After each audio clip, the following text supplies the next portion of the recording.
नमो सिद्धाणं नमो आयरियाणं नमो वज्रायाणं नमो लोये सव्यसाहुणं।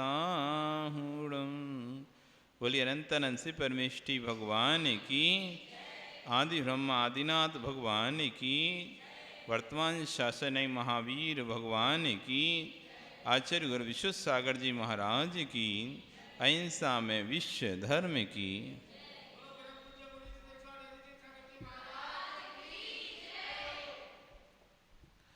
पढ़ेंगे हम 5 पद प्रारंभ के। मेरी भावना। जिसने राग द्वेष कामादिक जीते सब जग जान लिया, सब जीवों को मोक्ष मार्ग का निष्प्रय हो उपदेश दिया। बुद्धि वीर जिन हरिहर ब्रह्मा या उनको स्वाधीन कहो, भक्ति भाव से प्रेरित हो ये चित्त उसी में लीन रहो। विषयों की आशा नहीं जिनके साम्य भाव धन रखते हैं, निज पर के हित साधन में जो निस दिन तत्पर रहते हैं। स्वार्थ त्याग की कठिन तपस्या बिना खेद जो करते हैं, ऐसे ज्ञानी साधु जगत में दुख समूह को हरते। रहें सदा सत्संग उन्हीं का, ध्यान उन्हीं का नित्य रहे। उन्हीं जैसी चर्या में ये चित्त सदा अनुरक्त रहे। नहीं सताऊं किसी जीव को, झूठ कभी नहीं कहा करूं। पर धन बनिता पर न लुभाऊं, संतोषामृत पिया करूं। अहंकार का भाव न रखूं, नहीं किसी पर क्रोध करूं। देख दूसरों की बढ़ती को कभी न ईर्ष्या भाव धरूं। रहें भावना ऐसी मेरी, सरल सत्य व्यवहार करूं। बने जहाँ तक इस जीवन में औरों का उपकार करूं। मैत्री भाव जगत में मेरा सब जीवों पर नित्य रहे। दीन दुखी जीवों पर मेरे उर से करुणा स्रोत। दुर्जन क्रूर कुमार गिरतों पर क्षोभ नहीं मुझको आवे।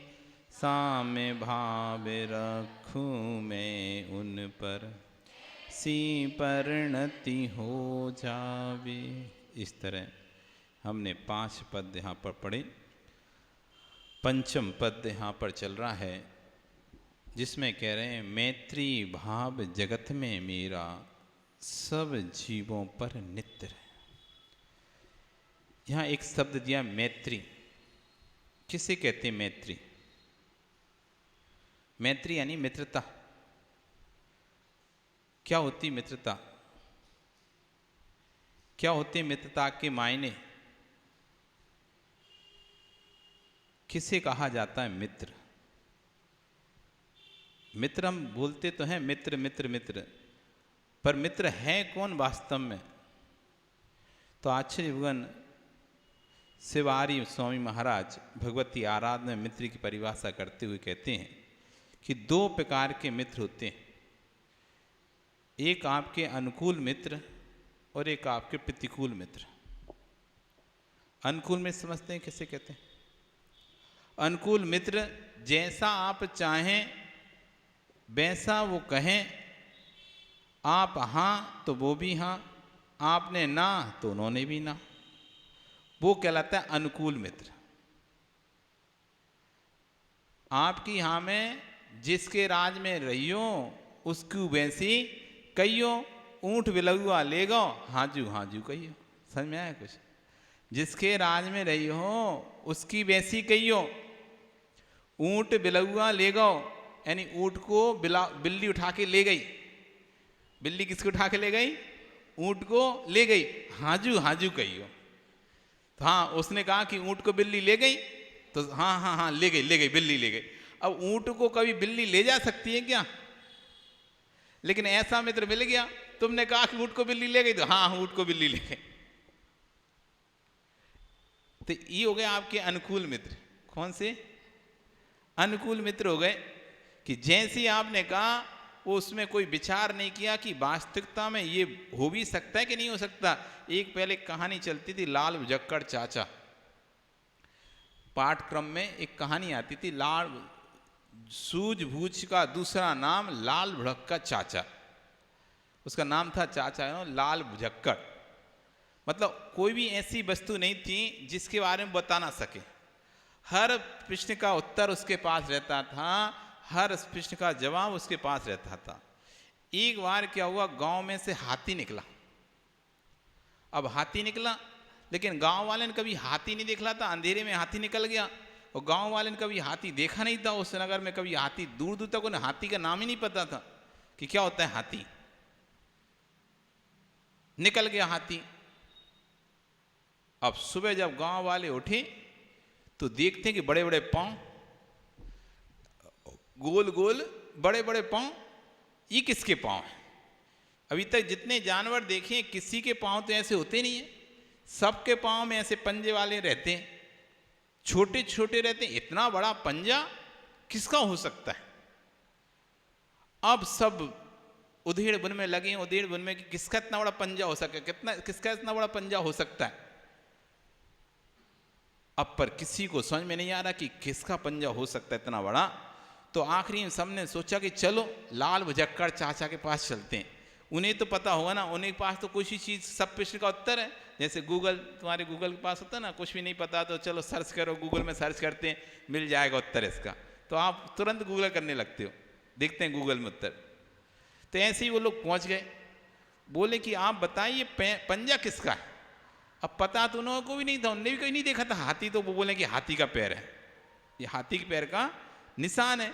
तो बोल भी नहीं सकते कि हाथी को, कभी हाथी देखा नहीं, जानते नहीं हाथी, तो पता नहीं। लेकिन अब ये भी है ना कि अब सब लोग आए तो बताना तो पड़ेगा, अब कुछ तो बताना पड़ेगा। अब इतनी उससे आए हैं सब लोग जिज्ञासा से, ये सोचकर कि हमको सब कुछ पता रहता है, तो अपन कैसे कहते हैं कि नहीं पता हमें?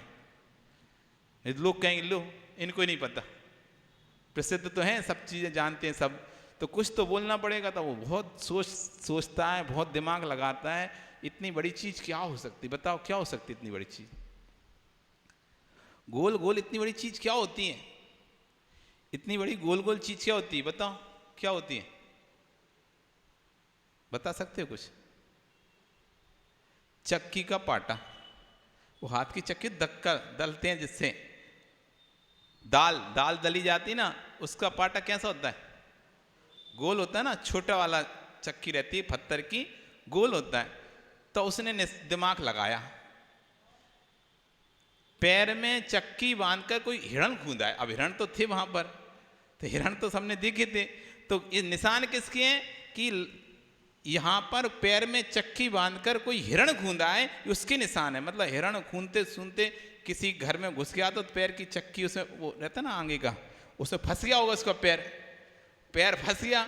तो पैर फंस गया तो भागा होगा, तो वो चक्की के निशान, वो पाटे के निशान है। तो सबने बड़ी ताली बजाई, हाँ यही हो सकता है, क्योंकि इतना बड़ा सेब का आकार का तो चक्की है और तो कुछ है ही नहीं है। तो जिसके मतलब ऐसे लोग होते हैं कि जो बोल दिया सो स्वीकार, इतना दिमाग नहीं लगाए कहाँ हिरण का पैर और कहाँ चक्की का पाटा और कहाँ हिरण की छलांग और कहाँ हाथी की चाल। हिरण तो एक छलांग यहां बढ़ता है, दूसरी वहां बढ़ता है, और हाथी तो एक पैर यहाँ रखता है, दूसरा अगले अगले क्षण में पैर आ जाता है, एक फीट भी अंतर नहीं रहता, गैप, पास ही पास में पैर रखता है। पर विवेक नहीं, तो जैसे उसने कह दी वैसी हाँ में हाँ, सब लोग हाँ में हाँ भरने लगे। तो ऐसे मित्र होते हैं कुछ, अपनी बुद्धि विवेक कुछ होता नहीं है, वो दूसरा जो कह दे सो उसके अनुसार चलते रहते हैं, उसके अनुसार करते रहते हैं। ये तुम्हारे अनुकूल मित्र हैं। उनने कहा चलो अपन यहाँ चलते हैं तो हाँ यहाँ चलें, उसने कहा चलो अपन वहाँ चलते हैं तो वहाँ चलें। ना तो वो ये समझाने वाला है कि ये स्थान अच्छा नहीं है, ये स्थान अच्छा है, यहाँ नहीं जाना चाहिए, यहाँ जाना चाहिए, ऐसा समझाने वाला मित्र नहीं है वो तो बस आप तो उससे तो ये पता है इनके साथ अपन कहीं भी घूमेंगे खाने पीने मिलेगा। वो किस लिए लगा हुआ है तुम्हारे साथ?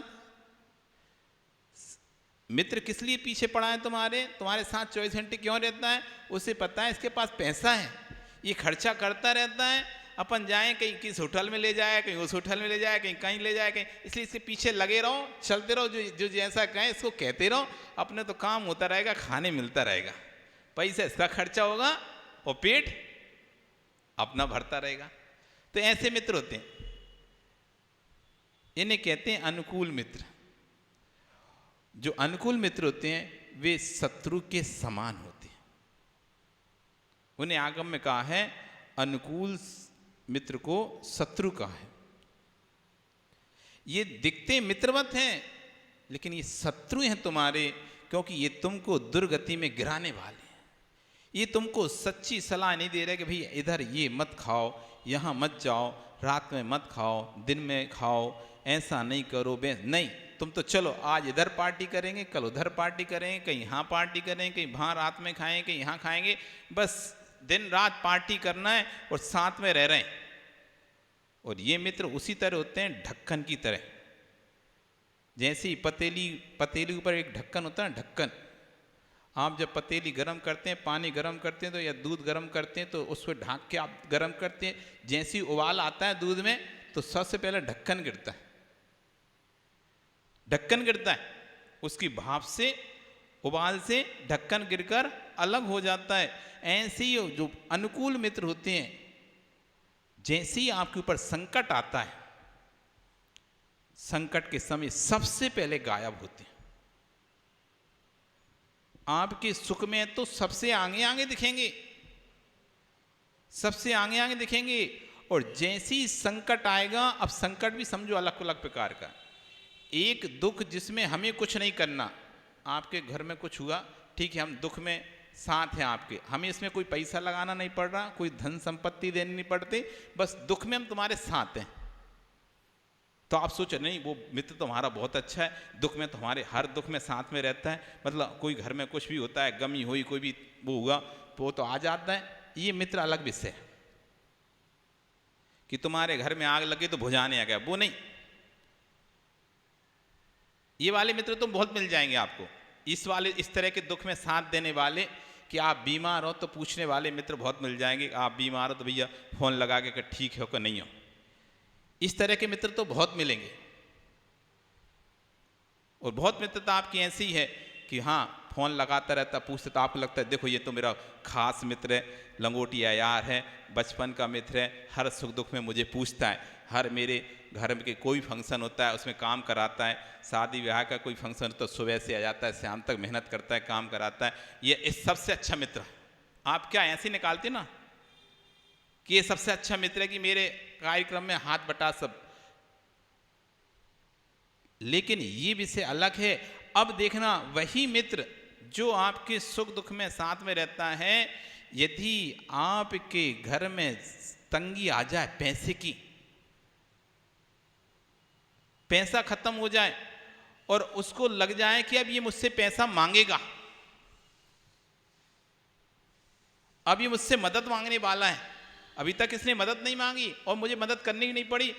सामान से काम करना अलग विषय होता है, मदद करना विषय अलग होता है। सामान से घर में आना जाना, सुख दुख में आना जाना विषय अलग होता है, उसमें हमें कुछ मदद तो करनी ही रहना किसी की, बस आते हैं जाते हैं वो चला जाता है। लेकिन अब स्थिति क्या है, सामने वाले का निकल गया दिवाला, और यदि तुम उसके साथ रहोगे तो तुम्हें उसका पैसा चुकाना है। लोग उसके साथ मुझे देखेंगे तो कहेंगे ये इसका मित्र, इससे पैसा वसूल करो। तो अब वो उसको देख ही नहीं रहा, फोन भी नहीं उठा रहा, बोल भी नहीं रहा, मिल भी नहीं रहा। जो दिन रात सुख दुख में साथ रहता था, अब परिस्थिति इस तरह की बन गई है कि उन परिस्थितियों में उसके साथ रहना मतलब अपने ऊपर आपत लेना। एक व्यक्ति किसी का सपोर्ट करता है, तुम करो करो हम तुम्हारे साथ हैं, तुम करो हम तुम्हारे साथ हैं, सपोर्ट किया। अब सपोर्ट करने के बाद परिस्थितियां इस तरह की हो गई कि उल्टा उसी के ऊपर आने लगा, जिसने सपोर्ट किया उसी के ऊपर उल्टा वो आने लगा, भारी पड़ने लगा पल्ला। अब वो उस समय क्या सोचेगा, अब मैं इसका सपोर्ट करूं या हाथ खींचूं। अब उसको चेतावनी मिल गई, तुम यदि उसका सपोर्ट करोगे तो तुम्हारी हानि होगी, उसके बाद भी यदि वो सपोर्ट कर रहा है तो कहना ये है सच्चा मित्र। उसने विपत्ति में अपना हाथ खींच लिया, जैसी जब तक वो कब तक आपके साथ था, जब तक उसके ऊपर कोई विपत्ति नहीं आ रही थी। ये अनुकूल मित्र किस तरह के होते हैं, वो कब तक आपके साथ रहते हैं, जब तक उनके ऊपर कोई विपत्तियां नहीं आती तब तक वो आपके साथ रहते हैं। जब उन्हीं के ऊपर कोई विपत्ति आने लगती है तुम्हारे कारण से, तो अपना हाथ कि भैया हमें नहीं मानना, तुम्हारे साथ रहकर तुम्हारा समर्थन करके उल्टा हम ही फंस जाएंगे, इसलिए तुम अपना जानो हम अपना देखते हैं। अब समझ में आएगा कौन मित्र था कौन शत्रु था। अब आएगी अपन को समझ में मैत्री भाव क्या था। ये कितने समय का था, जब तक कोई उसके ऊपर प्रेशर नहीं डाल रहा था तब तक वो तुम्हारा मित्र था। जैसे ही दूसरे ने प्रेशर डाला या प्रलोभन दे दिया, धन का प्रलोभन दे दिया, नौकरी का प्रलोभन दे दिया और अनेक प्रकार से किस तरह का प्रलोभन दे दिया, तो उसके पक्ष में चला गया वो व्यक्ति। अब बताओ, आप तो देखते रहते हैं देश में क्या होता है, वर्षों वर्षों तक एक एक पार्टी में जो रहने वाले व्यक्ति हैं, लंबे समय तक 25-25, 20 साल तक उस एक ही पार्टी के लिए जिन्होंने समय दिया, वो भी बदलते हैं कि नहीं बदलते हैं? बदल जाते हैं प्रलोभन के, सत्ता के राग में, और कुछ राग नहीं है। ये नहीं समझना उनको दुख है, दुख नहीं था। वो जो सपने देख के रखे थे अपने लिए कि मुझे यहाँ पर इस पार्टी में ये पद मिलना चाहिए था, ये सत्ता मिलना चाहिए थी, वो सत्ता नहीं, जब तक उनका कार्य इच्छा पूरी हो रही थी तब तक कितनी ईमानदारी से उसका वो करते थे वो। और जैसी उनकी इच्छा की पूर्ति नहीं हुई, तुरंत दूसरी पार्टी में जाकर उसी को ही गाली देने लगते, उसी को बुरा कहते हैं कि मैंने इसलिए छोड़ा कि वहां पर जनता का शोषण हो रहा था। जब तुम रह रहे थे तब जनता का शोषण नहीं हो रहा था, जब तक तुम्हारी इच्छाएं पूर्ति हो रही थी तब तक जनता का शोषण नहीं हो रहा था। और जैसे ही उसने चेंज किया और अपनी सफाई बोलेगा जनता का शोषण हो रहा था इसलिए मैंने छोड़ दिया। ये नहीं बोला कि मुझे जो इच्छाएं चाहिए थी वो इच्छाएं वहां पर पूर्ति नहीं हो पाई इसलिए मैंने छोड़ दिया। तो जो अनुकूल मित्र होते हैं, जैसे ही आपसे उसकी इच्छा की पूर्ति खत्म होती है तुरंत आपको छोड़ देते हैं। हरे वृक्ष पर पंछी बैठा, करता मौज है भारी। हरे वृक्ष पर पक्षी बैठा, करता मौज है भारी। सूखा वृक्ष उड़ गया पक्षी, पल में प्रीत विसारी। जब तक वृक्ष हरा भरा है तब तक एक क्या 1000 पक्षी उस वृक्ष पर आते हैं।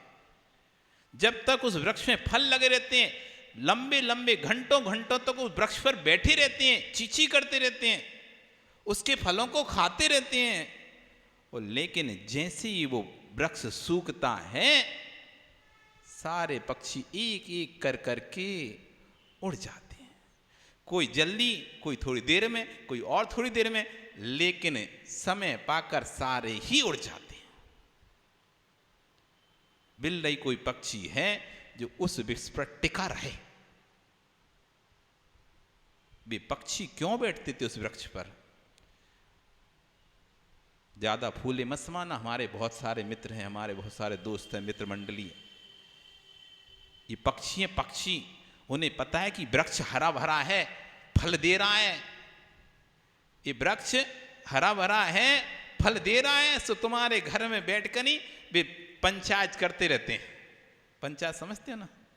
हाँ, आ जाएंगे 4 लोग किसी के घर में जाके बैठ जाएंगे गद्दी पे और अपनी शुरू, 4 उधर की 4 इधर की, पिएंगे चाय, करेंगे नाश्ता और जी गए। रोज भी इसलिए आ रहे हैं कि उन्हें चाय नाश्ता बढ़िया मिल जाता है, वहां पर बैठकर चाय नाश्ता करते हैं, शांति से अपनी थकान दूर कर लेते हैं, चीची चीची कर करके, क्योंकि हरा भरा वृक्ष है ना, वृक्ष हरा भरा है, कोई भिखारी के यहाँ तो नहीं बैठे ना, तो यहाँ बैठेंगे तो कुछ चाय पानी नाश्ता हो जाएगा, तो हरा भरा वृक्ष है, तो चीची चीची करेंगे और फिर चले जाएंगे, कल फिर आ जाएंगे चीची चीची करने, क्योंकि वृक्ष हरा भरा है। खाने मिलेंगे ना रोज आम के वृक्ष पे रोज आम खाने मिलेंगे, फलदार वृक्ष पे पक्षी क्यों आके बैठते हैं? क्योंकि सहारा मिलेगा और खाने भी मिलेगा, दोनों चीजें।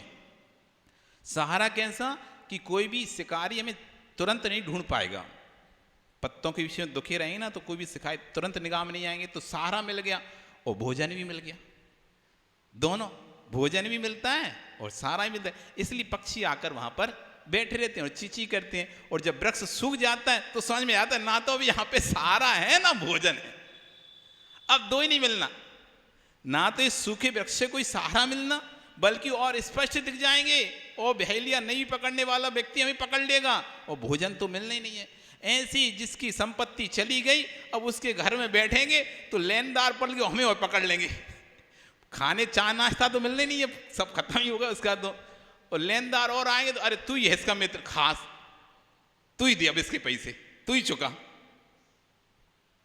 तो ये अब नहीं बैठना उसके यहाँ।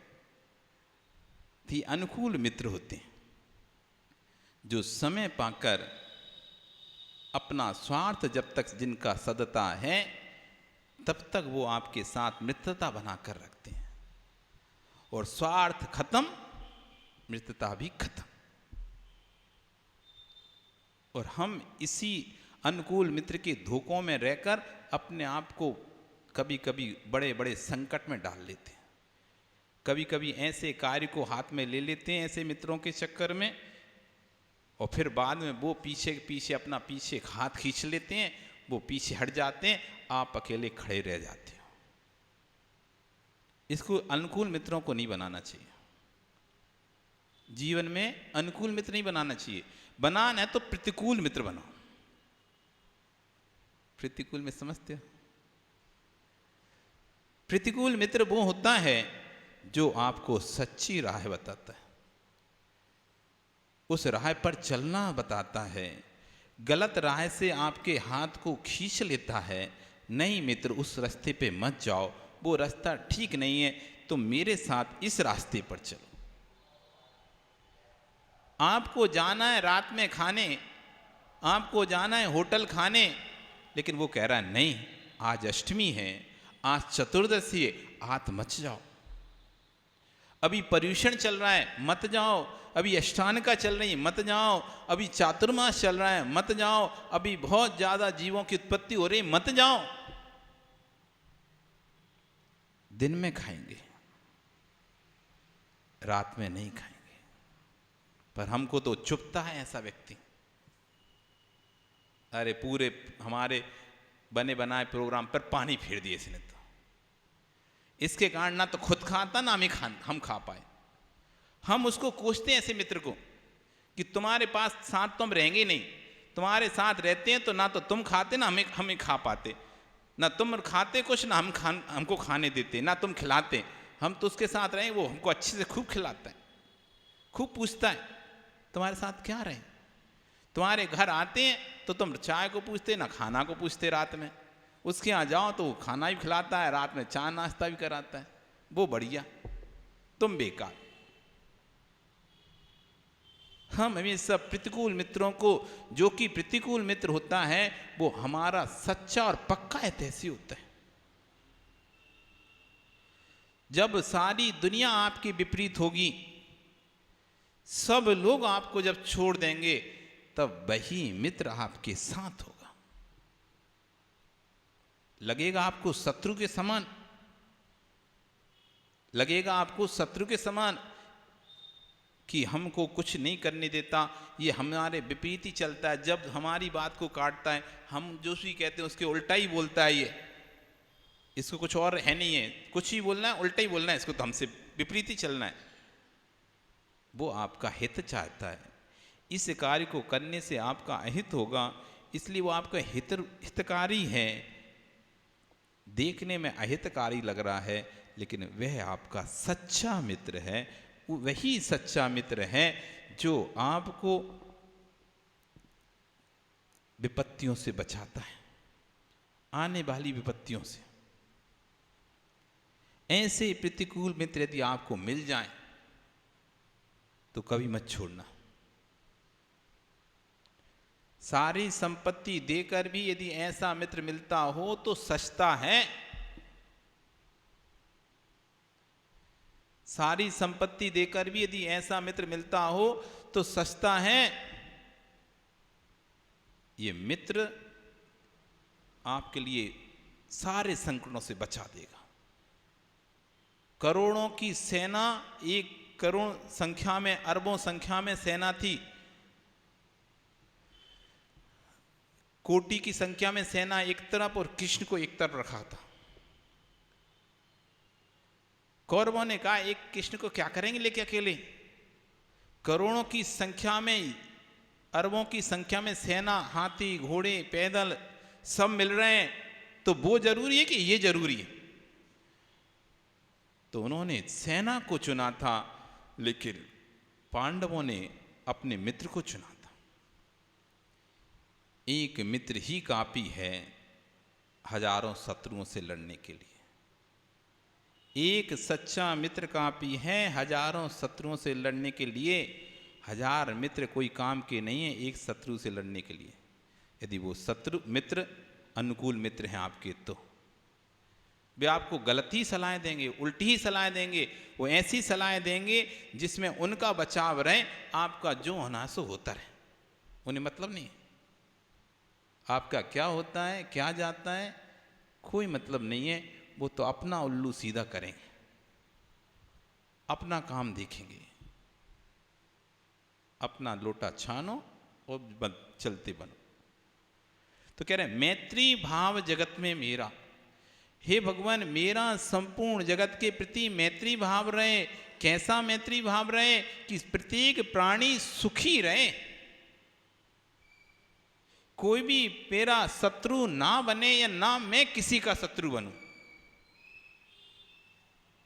कोई भी व्यक्ति ना मेरा शत्रु बने ना मैं किसी के प्रति शत्रुपना रखूं। जगत के संपूर्ण प्राणियों के प्रति मैं मैत्री का परिणाम रखूं, मित्रता का परिणाम रखूं, सबका अच्छा सोचूं, अच्छा करूं, सबसे अच्छा बोलूं। सब जीवों पर, ये सिर्फ ये नहीं कि जिन जिन को तुम मानते हो, जानते हो, चाहते हो वो आपके मित्र, और जो शत्रु है वो आपका मित्र नहीं। शत्रु के प्रति भी मित्रता का परिणाम, मित्र के प्रति तो मैत्री का परिणाम सबका होता है। मित्र के प्रति तो मैत्री का परिणाम सबका होता है, शत्रु के प्रति भी मित्रता का परिणाम। कभी किया शत्रु के प्रति मित्रता का परिणाम?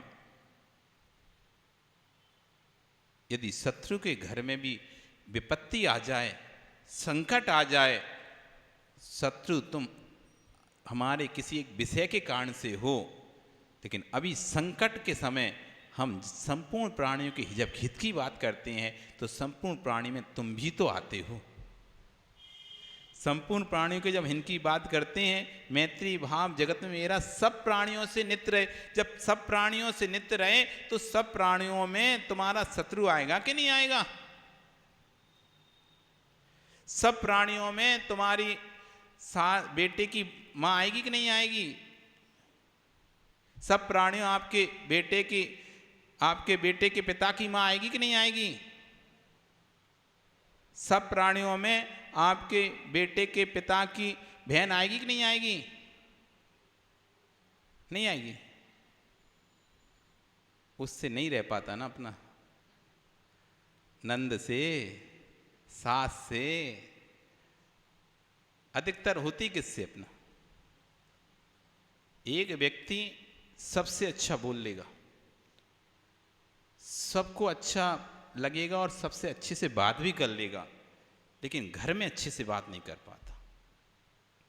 दुनिया से अच्छे से बात कर लेगा, दुनिया उसकी तारीफ करेगी, ये बहुत अच्छे से रहता है, बहुत अच्छे से बोलता है, लेकिन अपने घर में वो अच्छे से नहीं बोल पाता।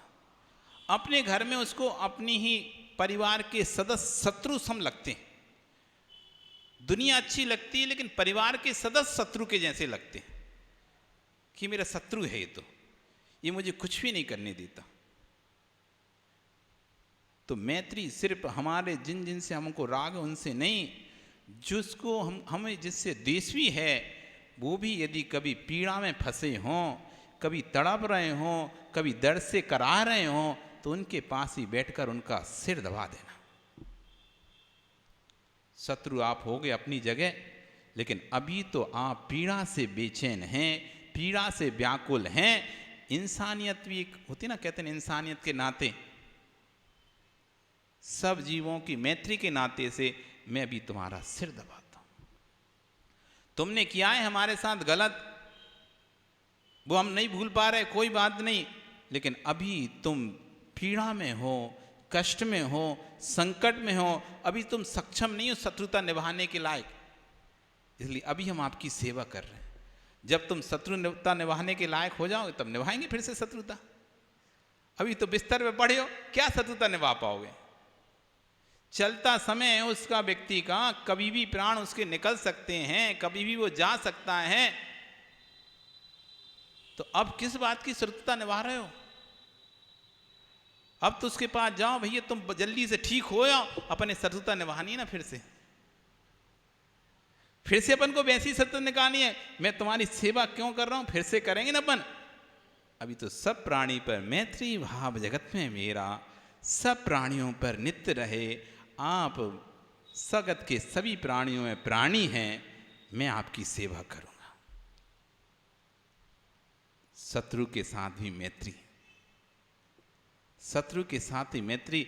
कभी आप शत्रु की सेवा करके तो देखो, निश्चल भाव से शत्रु भी मित्र बन जाएगा, शत्रु भी मित्र बन जाएगा। हृदय परिवर्तन में समय नहीं लगता। कोई व्यक्ति आपको कितना भी सता रहा हो, कितना भी सता रहा हो, कितना भी आपको कष्ट देता हो, यदि वो विपत्ति में फंस गया हो और उस समय आप सारी बातों को भूलकर उसकी मदद करते हैं, उसकी रक्षा करते हैं, ये नहीं सोचते कि अब आया ऊंट पहाड़ के नीचे, अब अच्छा फंसा ये, अब मिला शेर को सवा शेर, ऐसा ना सोचकर नहीं, उसकी मदद करना। आप देखेंगे शत्रु की भी आप मदद करते हैं तो शत्रु के अंदर भी हृदय परिवर्तन हो जाता है। नहीं, देखो तो मैं तो इसके साथ इतना बुरा किया, इसको तो एक मौका मिला था मेरा बुरा करने का, मुझे तो 1000 मौके मिले, मैंने एक भी मौका नहीं छोड़ा इसका बुरा करने का, और इसको अब एक मौका मिला था मेरा बुरा करने का, लेकिन तब भी इसने उसका फायदा नहीं उठाया, उल्टी मेरी ही मदद की। उसके अंदर हृदय परिवर्तन हो जाएगा। कोई पत्थर दिल नहीं है, हर व्यक्ति के अंदर में हृदय है, सोचने समझने की शक्ति है। गलत करने वाला भी जानता है वो गलत कर रहा है, तुमको नुकसान पहुंचाने वाला जानता है कि मैं सामने वाले को जानकर बेवजह नुकसान पहुंचा रहा हूं, जबकि उसको हक नहीं मुझे नुकसान पहुंचाने का, उसको नुकसान नहीं पहुंचाना चाहिए, तब भी वो अपनी कसाय में उसको नुकसान पहुंचाता है और ये जानता है। रावण जब सीता को लेकर आया था हरण करके, तो कई प्रकार से उसने सीता को समझाया, लेकिन सीता नहीं मानी, डराया धमकाया सब किया, नहीं मानी। तो उनके मंत्रियों ने कहा कि रावण तुम तो कितनी बहुरूपी विद्या के स्वामी हो, रूप बना लो राम का ही, राम का रूप बनाओ ना। तो कह रहे मैंने सब करके देख लिया, राम का रूप बनाता हूं तो फिर तो मेरे मन में भाव ही नहीं आते वैसे उसके पास जाने के। फिर मंदोदरी उसको कई बार समझाती है तो मंदोदरी एक ही बात कहता है। उसकी पट्ट महिषी थी ना मंदोदरी, छोड़ दो इसको, इसके कारण से देखो पूरा परिवार नष्ट हो रहा है, सम्मान नष्ट हो रहा है, तुम्हारा मान सम्मान जो तुमने 3 लोक में यश कीर्ति थी उस पर दाग लग रहा है, तुम इसे छोड़ दो छोड़ दो। वो कहता है मैं जान रहा हूं, मैं जान रहा हूं इसके कारण मुझ पर दाग लग रहा है, सब कुछ हो रहा है, पर मैं कैसे इसको छोड़ सकता हूं? मैं 3 खंड का अधिपति हूं, मैं बस एक बार राम को जीत लूं फिर इसको छोड़ दूंगा। मान कसाय वो छोड़ना नहीं चाह रहा था, वो चाहता तो पहले सीता को छोड़ सकता था, लेकिन मान कसाय थी ना, मैं 3 खंड का अधिपति हूं, कैसे छोड़ दूं, कैसे छोड़ दूं इसको, नहीं छोड़ सकता। वो कहता था मुझे सीता नहीं चाहिए, मेरा मन भर गया इससे, मुझे नहीं चाहिए ये, लेकिन बस मैं एक बार राम को जीत लूं फिर दे दूंगा। तो ऐसे ही व्यक्ति जब दूसरों को बुरा करता है ना, जो व्यक्ति, उसे पता रहता है कि मैं इसका बुरा कर रहा हूं, लेकिन कसाय के वश आकर वो स्वीकार नहीं कर पाता उस चीज को सबके सामने। अकेले में बैठेगा तो स्वीकार करेगा। जब रावण अकेले में बैठता था तो उससे अपना गलती स्वीकार होती थी, लेकिन जैसे ही वो सभा में आता सबके सामने तो वही अहंकार हो जाता है। ऐसी कई बार हम अपने मन में सोचते हैं कि हमने गलती की है, चलो हम माफ़ी मांग लेंगे, हम क्षमा मांग लेंगे, हम माफ़ी मांग लेंगे, ऐसे हम कई बार सोचते हैं। और जब सुबह उठ कर उसके पास आते हैं तो फिर हम क्यों मांगे, उसकी गलती वो मांगे, मतलब फिर वापस वैसे हो जाते हैं। हम सोचते रात में कि ठीक है यार गलती अपनी तो थी, अपनी तो जबरदस्ती बोले थे, वो तो कुछ कह ही नहीं रहा था, अपनी बीच में जाके बोले तो फिर सुनना तो पड़ेगा, अब कल उससे माफ़ी मांग लेंगे।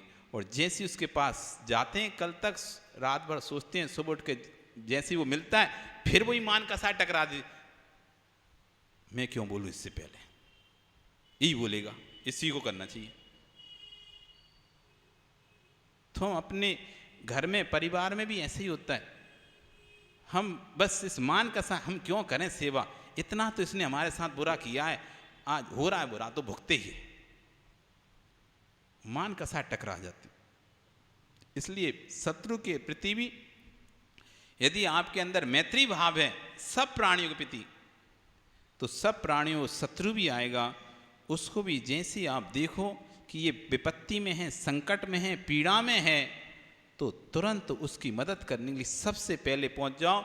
मित्र उसकी निगाह में नहीं आएंगे, तुम जरूर उसकी निगाह में आ जाओगे। वो देखेगा कि अरे इस व्यक्ति को तो मौका मिला था एक मेरा अहित करने का, और तब भी इसने मेरा अहित नहीं किया बल्कि मेरा ही और हित किया है, वो बदल जाएगा अंदर से। मारना है गर किसी को मत मारो जान से, मारना है यदि किसी को तो मत मारो जान से, मार दो एहसान से। मारना है गर किसी को तो मत मारो जान से, मार दो एहसान से। जान का मारा हुआ वापस आता नहीं। एक बार तुमने किसी को जान से मार दिया तो वापस आएगा नहीं। जान का मारा हुआ वापस आता नहीं, एहसान का मारा हुआ सिर उठाता नहीं। एहसान के बोझ के तले दब जाता फिर उसका सिर कभी नहीं उठ पाता, हमेशा आपके नीचे ही रहेगा वो। तो जान का मारा तो एक बार चला गया खत्म, बदनाम वो भी हो जाओगे और व्यक्ति भी चला जाएगा। और एहसान के मारे वाले को, एहसान से जिसको एहसान से मारा ना, जिंदगी भर आपकी गुलामी करेगा। तो जान का मारा हुआ वापस आता नहीं, एहसान का मारा हुआ सिर उठाता नहीं। सदैव आपके, इसलिए सब पे इतना उपकार कर दो, इतना उपकार कर दो, शत्रु पर भी उपकार कर दो कि शत्रु भी आपके सामने सिर न उठा पाए। ये है मैत्री भाव, ये है मित्रता। इतना उपकार दूसरों पर करते जाओ, करते जाओ, करते जाओ, सामने वाला आपके उपकार के बोझों से इतना दब जाए कि फिर वो सिर उठाकर भी ना देख पाए कि अब मैं कैसे से ऊंची आवाज में बात करूं। इसके इतने उपकार हैं मेरे ऊपर, इतने उपकार हैं, इतने उपकार हैं कि ऊंची आवाज में बात करने की वो व्यक्ति सोच ही नहीं सकता। शत्रु तो क्या खाक बनेगा तुम्हारा। आपका समय हो गया। क्या हुआ, पता नहीं चला क्या है? क्यों संजय, पता नहीं चला? नहीं हुआ समय? हो गया ना? समय हो गया क्या? नहीं हुआ पिंकू? बताओ रारा जी, समय हो गया क्या? नहीं हुआ? बोलो, हो गया समय? अगर समय हो गया तो आप क्या कर रहे हो? अब तो समय हो गया है, अब अपना कल्याण कर लो। अरे अब समय नहीं हुआ तो बात अलग है। यदि हो गया समय, कल्याण का समय हो गया तो करो अब कल्याण। अब कब करोगे? और यदि समय नहीं हुआ तो फिर कब समय होगा बताओ? अभी समय नहीं हुआ। बालपने में ज्ञान न लहो, बालक था तो ज्ञान नहीं था। तरुण समय तरुणी रत रहो, तरुण युवा थे तो स्त्री के साथ भोगों में लिप्त रहे। अर्ध मृतक समय बूढ़ोपनो, अब आधे मरे इसके सामान ये बुढ़ापा आ गया, ना उठ पा रहे, ना चल पा रहे, ना बैठ पा रहे, कमर दर्द, पैर दर्द, सिर दर्द, अनेक प्रकार की ढेर सारी बीमारियां, 100 दवाई खा रहे। अब अर्ध मृतक के आधे मरे के समान हो गए। अब कैसे रूप लखो आपनो?